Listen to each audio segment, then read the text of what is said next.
Good day, my name is Jeremy Vitalis and I'm from BSTM4A.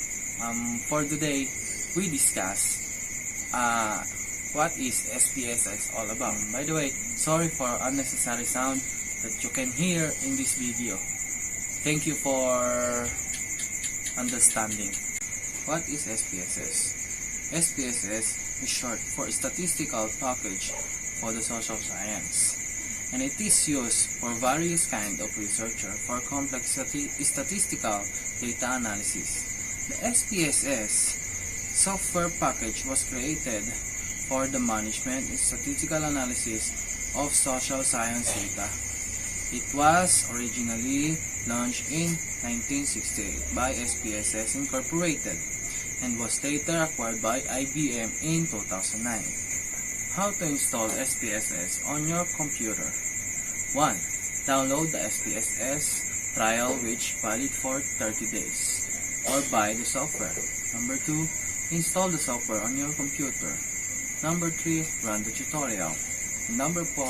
SPSS is separated and looks similar to Microsoft Excel. There are 6 different type window that can be used while using SPSS. Number 1. Data editor.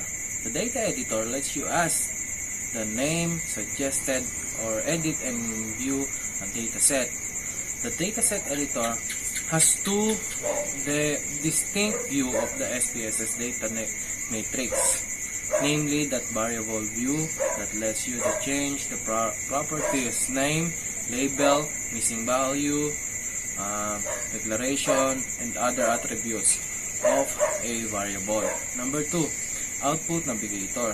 SPSS put all of its output into the output viewer, but if individual items are too large to display, it only shows only the first part with a red triangle and the bottom to see all of the output. Double click anywhere on the output and a new window will appear inside the output window with its own scroll bars. Pivot table. A pivot table is a table capable of dynamically displaying regarding multiple dimensions. There are 3 display area of pivot table rows. Number 1, rows, column, and layers. The dimension of any table can be easily moved from row to column to layer. The ability to position multiple dimensions in each of these area increases the number of data dimension can be viewed. Output editor. What is output editor? Output editor is output editor in SPSS. To edit the output, you simply double click on the specific output that need editing. A pivot table appears with this line around the text. You can make any editing inside the text table. On the left up is a pivot table for collage and gender ready to be edited. Syntax editor. What is syntax editor? The syntax editor provides an environment especially designed for creating, editing, and running command syntax. The syntax editor features auto-completion. As you type, you can select command, subcommand, keyword, and keyword values from a context-sensitive list. And that's all. Thank you. Hi, I'm Carl Angelo Agustin from the STM4A, and I would like to discuss about SPSS tutorial. SPSS introduction. What is SPSS? SPSS, also known as Statistical Package for the Social Sciences, and it has now been in development for more than 30 years, originally developed as a programming language for conducting statistical analysis. It has grown into a complex and powerful application with now uses both a graphical and syntactical interface and provides dozens of functions for managing, analyzing, and presenting data. Introducing the interface. When you use SPSS, you work in one of several windows: the data view and the variable view. The output view, the output view, Eventually, you will also use the syntax editor to save or refine your queries. The data view. Data view displays your actual data and any new variables you have created. The next one is the variable view. The bottom of the data window, you'll notice a tab labeled variable view. The variable view window contains the definition of each variable in your dataset, including its name, type, label, size, alignment, and other information. The output view. The output window is where you see the results of your various queries such as frequency distribution, crosstabs, statistical tests, and charts. If you have worked with Excel, you're probably used to seeing all your work on one page, charts, data, and calculations. In SPSS, each window handles a separate task. The output window is where you see your results. Syntax view. SPSS has never lost its roots as a programming language. Although most of your daily work will be done using the graphical interface, from time to time, you'll want to make sure that you can exactly reproduce the steps involved in arriving at certain conclusion. In other words, you'll want to replicate your analysis. The best method of preserving the exact steps of a particular analysis is the syntax view. Creating the data definitions of the variable view. It's impossible to talk about SPSS without talking about data and types of data. Each particular type of information, such as income or gender or temperature, also dosage, is also called variable. Thus, variable view contains description of the attributes of each variable in the data file. Variable view. Rows are variables. Columns are variable attributes. You can add or delete variable and modify attributes of variables, including the following attributes: variable name, data type, number of digits or characters, number of decimal places, descriptive variable, and value labels, user-defined missing values, column width, measurement level. Variable type. Variable type specifies the data type for each variable. By default, all new variables are assumed to be numeric. You can use variable type to change the data type. The context of the variable type dialog box depend on the selected data type. For some data types, there are text box for width and number of decimals. For other data types, you can simply select a format from a scrollable list of examples. The variable data types are as follows. Numeric, a variable whose values are numbers. Values are displayed in standard numeric format. Comma, a numeric variable whose values are displayed with commas, delimiting every 3 places and with a period as a decimal delimiter. Dot, a numeric variables those whose values are displayed with periods delimiting every 3 places and with a comma as a decimal delimiter. Scientific notation. A numeric variable whose values are displayed with an embedded e and the sign power of 10 exponent. The exponent can be preceded either by e or d with an optional sign, or by the sign alone. For example, 1, 2, 3, 1, 2, 3, e, 2, 1, 2, 3, d, 2, 1, 2, 3, e plus 2, and even 1.23 plus 2. Date. A numeric variable whose values are displayed in one of several calendar date or clock time format. Select a format from the list. You can enter the dates with slashes, hyphens, period, comma, or blank space as delimiter. Dollar, a numeric variable displayed with a leading dollar sign. Commas delimiting every 3 places. And the period as the decimal delimiter, you can enter the data values with or without the leading dollar sign.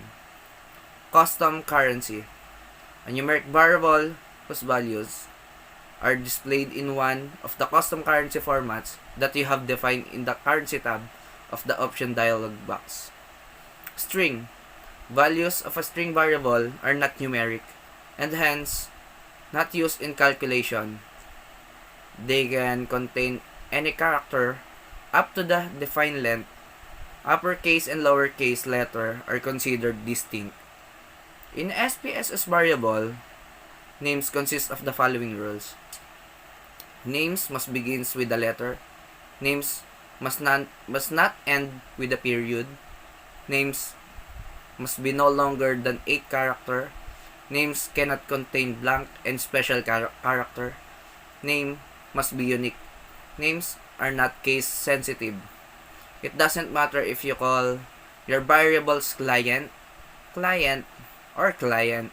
It's all client to SPSS. Variable label. Defining a label for a variable makes output easier to read but does not have any effect on the actual analysis. For example, the label family identification number is easier to understand than the name of the variable fam_id. In order to make SPSS display the labels, go to view and then value label or click on the value label icon located in the toolbar. Missing value declaration. Missing values defines specified data values as user missing.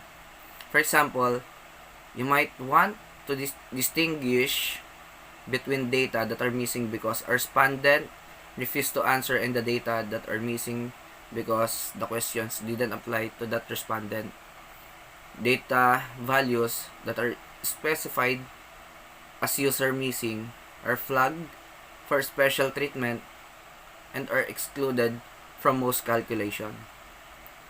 User missing value specification are saved with a data file. You do not need to redefine user missing values each time you open the data file. You can enter up to 3 discrete individual missing values, a range of missing values, or a range plus 1 discrete value. Ranges can be specified only for numeric variables. All string values, including null or blank values, are considered to be valid unless you explicitly define them as missing. Missing values for string variables cannot exceed 8 bytes. To define null or blank values as missing for a string variable, enter a single space in one of the field under the discrete missing values selection. Column format assists in improving the on-screen viewing of data by using appropriate column sizes and displaying appropriate decimal places.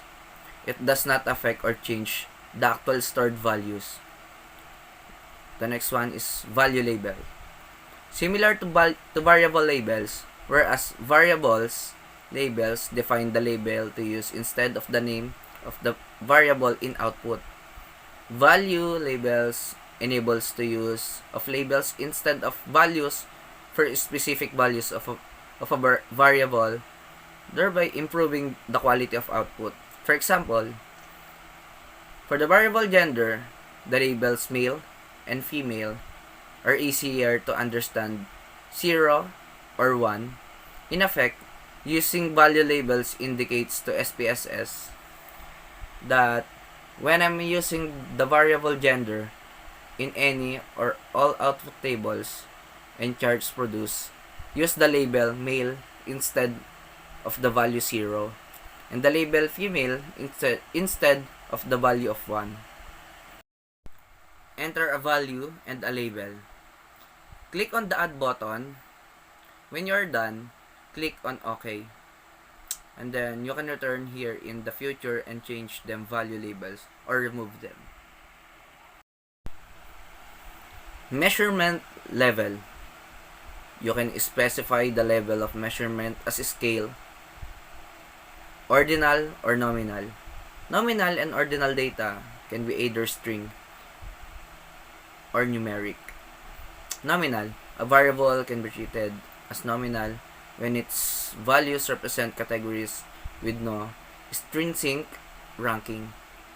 Examples of nominal variables include region, zip code, and religious affiliation.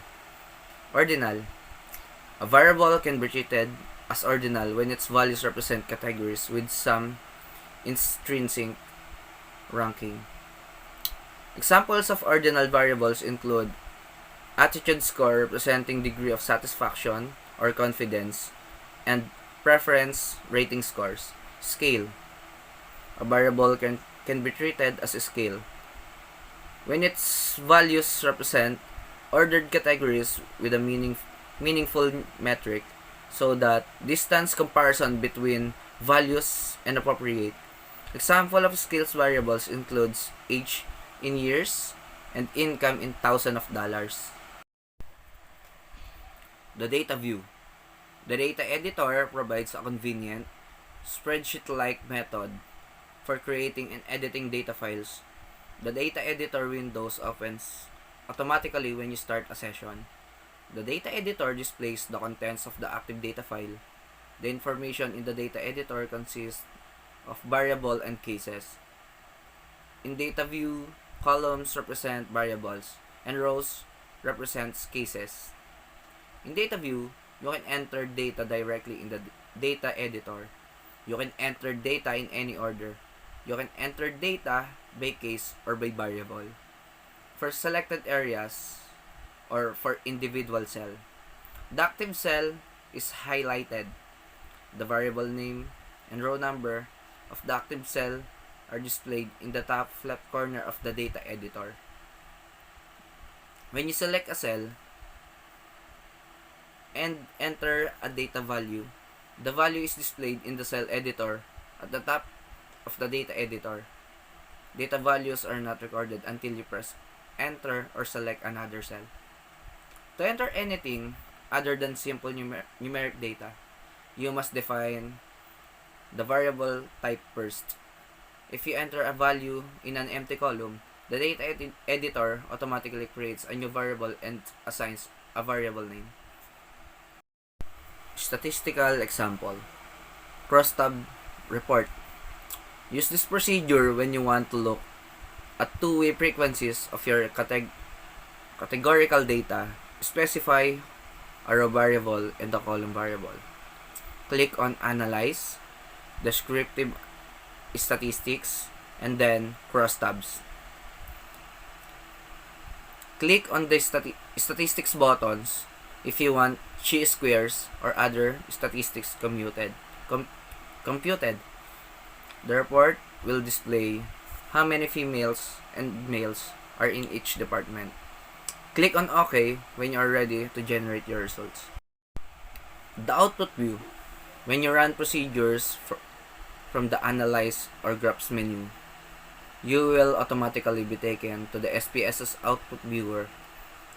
In the left frame, you will see a list of various procedures with their subordinate objects. More recent results appear at the bottom. You can use this left frame to navigate to previous results. Click on the object name on the left and it will appear in the frame on the right, with the thin black indicator box and the red arrow. To collapse a procedure, click on the sign to the left of its name. To see the list of its objects under a procedure, click on the plus sign to the left of its name. To delete a portion of your results, click on the procedure name on the left and press the delete key. To see the associate notes for a procedure, double-click on the notes object name listed beneath a procedure. To rename an item on the left, click on the box and type. Import an Excel worksheet. Ideally, the worksheet should have the variable names in the first row. You may want to insert or edit them in the Excel file ahead of time. Step 1.